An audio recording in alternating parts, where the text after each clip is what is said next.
Good afternoon, LightHearted Rainbow Tribe. Here is our 1 minute at 1 for the one. It's so good to get into contact within and without. So just coming into this moment, your body, your emotions, your thoughts, yourself as you are, your no self as you are, whatever's here. And taking a moment to let everything be and relax back and touch into unity. Beautiful, silent awareness. Just being.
It is so good to be in contact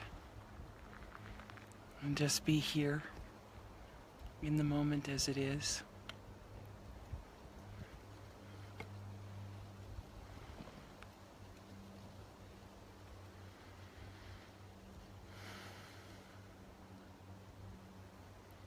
I've been palpably in touch, both in my own life and in the lives of the people that I get to gather with. We had a gathering here yesterday. And the beauty of our being together in the light of truth, in the heart of truth, in the recognition of what it is to be human, and a profoundly spiritual being that is being human, amid our very real and raw humanness, which includes a deep, deep grief.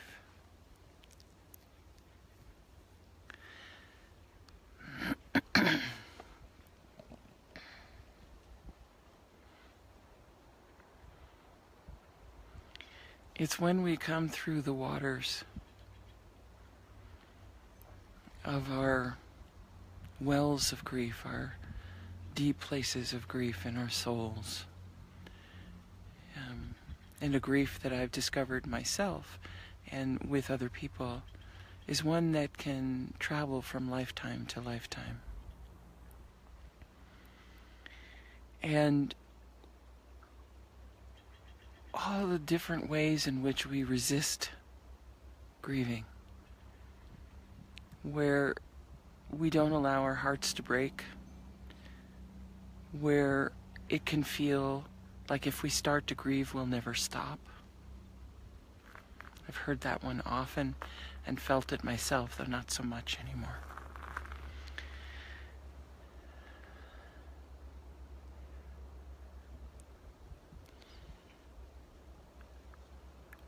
But without grief, without letting ourselves feel and experience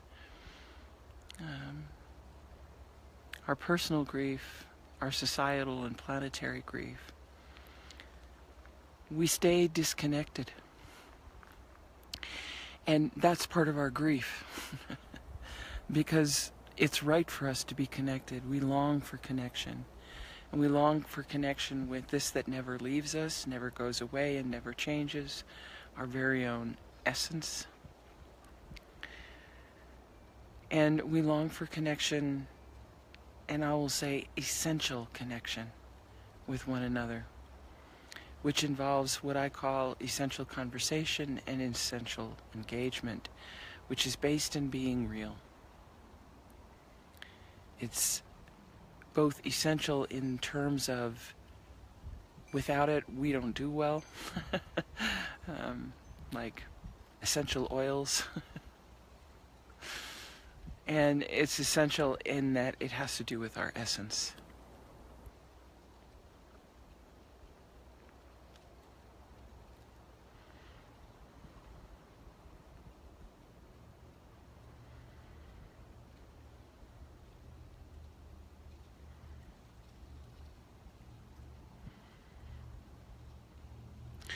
We experience so much grief, and it's traumatic. We experience trauma. And whoever it was that we were before the trauma, we're no longer that person after the trauma. And there's a grief, not only that the trauma occurred, but that we don't get to be who we were anymore. A friend of mine happened to, when we were on a call this morning, she happened to see a headline that said there's been another school shooting in an elementary school. As of that point, 5 people, including the shooter, killed. And a whole raft of people traumatized.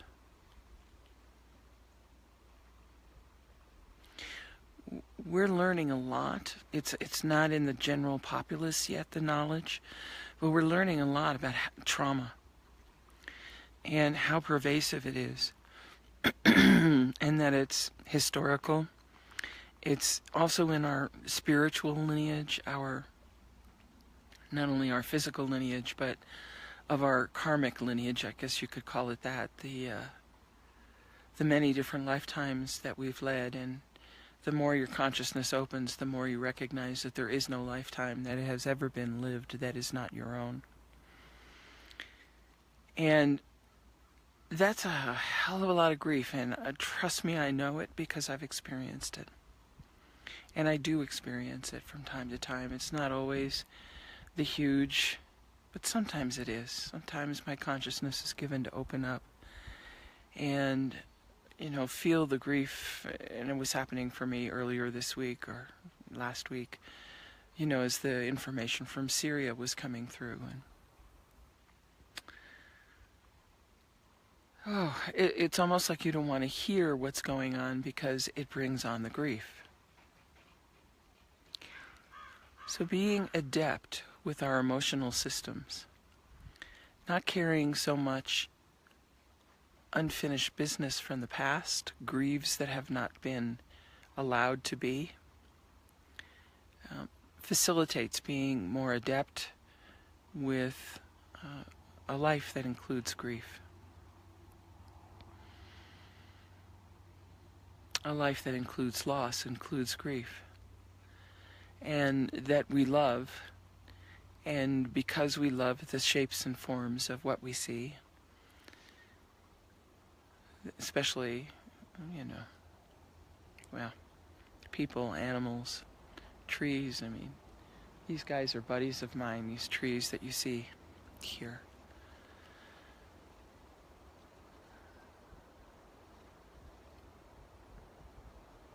And because life is ever changing, because it's impermanent, there's loss. And loss means grief.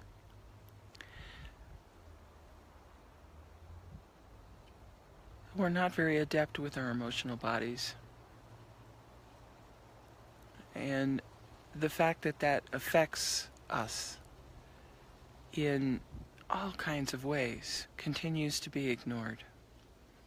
That being emotional is seen as weakness,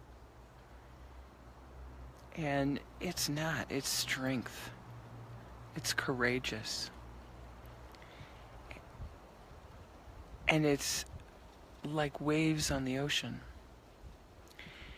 And there's a thing that happens when we become adept at allowing the waves on the ocean, when we share what we're experiencing with someone who is capable of listening without fixing, without trying to solve a problem, but to just hear us. And then what we find is that we have grieved and been grieving. There's a continual unmet grief that is about not being able to be real, to be authentic, to share the truth of our experience as it is with people who can stay listening in an open, accepting, confident way that knows that if you are listened to and held well, you will find your way through whatever it is that's happening. Because the essence is within everyone. And it can peek through those clouds, those places where this unmet emotion that's just crystallized into form, which when it crystallizes all the way, it crystallizes into body. And that crystallization into the body becomes illness.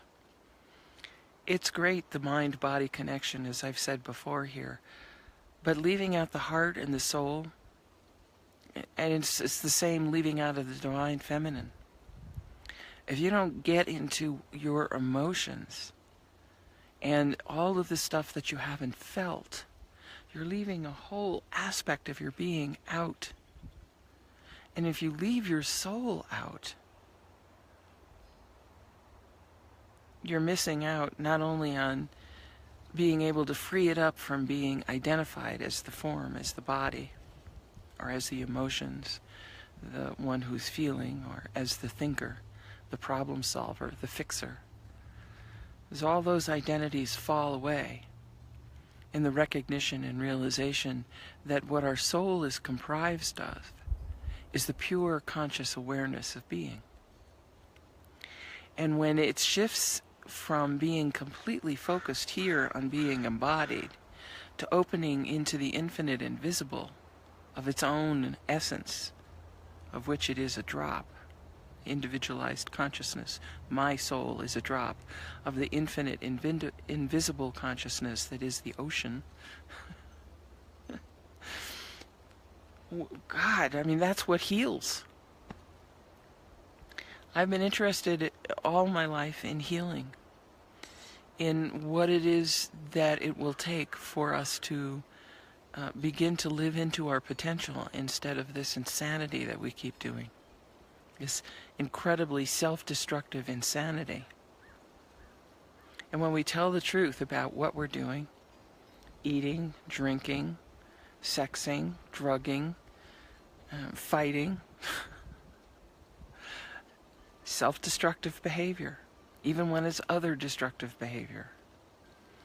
If we don't come to terms with what generates that in our own souls, in our own heartbreak, in our own unmet grief, our own wretchedness, all the thinking and changing of behaviors in the world isn't going to cut it. Unvarnished truth here, people.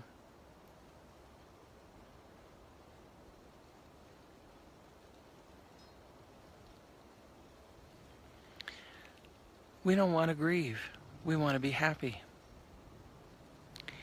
And the truth is that here, the one leads to the other. The joyous happiness that we experience with the formations of our world, if it's not simply purely unreasonable joy that comes straight out of essence, but is relative joy that's coming from we've got the good relationship or the job that we enjoy or the enough money to do what we like to do or whatever it is, you know. Those are temporary joys. They come and they go. And if we don't deal with the loss, if we don't understand how to deal with all of the feelings that we have, the various stages of grief, it limits our joy.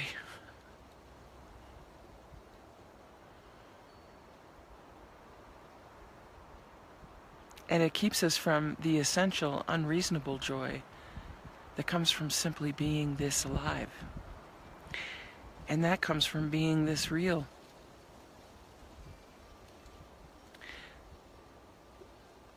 So in terms of our society, our tribe, the I that is we, it is finding listening partners. It's finding people who have the capacity to really see and hear us as we are, without judgment, without the need to fix it or change it for us, but with the recognition that we are coming free in the midst of our experience. And then all we need is someone who gets that, who respects that, that gets that that's this presence that we are unfolding itself into a more perfect union. The union of spirit and matter. Far beyond mind, body, but all inclusively of the heart and the soul of us, which is languishing and longing for essential contact, conversation, engagement. Step one, grieve that we don't have it. How's that for a start? And maybe even find somebody who can hear it. And even in hearing it, not go off into their own thing, but let you come to your resolution, the movement through your system that comes to rest and says, that's good for now. And then offering them, here, I can, now that I'm at rest and at peace, I can offer you the listening power of being. And then they can share their grief about the lack of being able to be real and authentic and genuine in a world that welcomes that.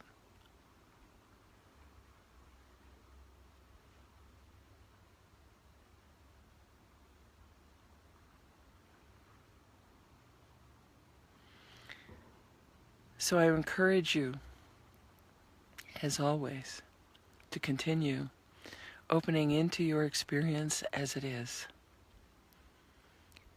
Perhaps finding your tribe, people who have the capability to stay with you and listen. Because what I find is that whatever we're seeking is in the heart, in the very core of the truth of our experience as it is. The essence is always waiting to come forth.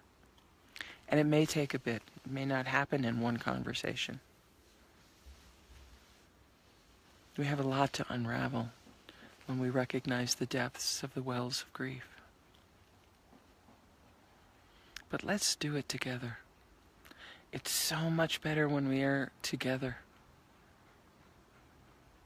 And we are, in truth, all together in this that only is.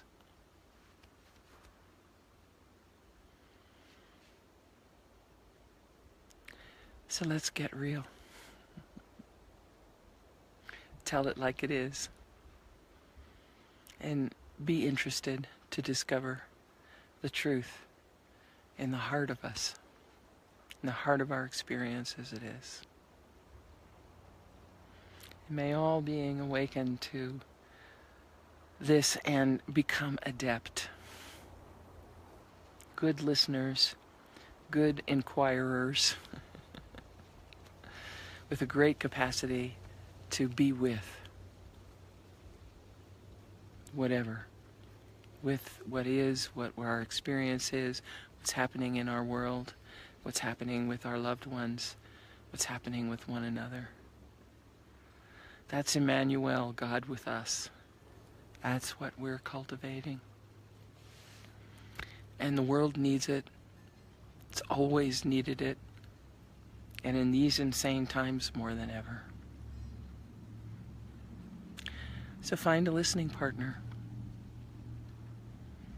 Someone that you can do conversations with, and even if they're structured in that one person gets to talk for 20 minutes, express their stuff, and see if they can come to a place where they can complete in that, and then the other person gets 20 minutes.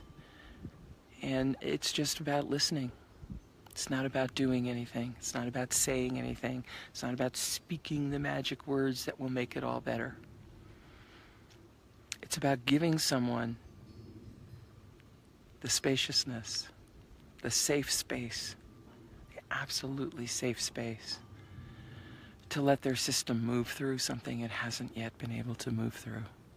It's waiting and longing for this space. And be at peace. This has got us. There is an unfolding perfection, and it is as you are.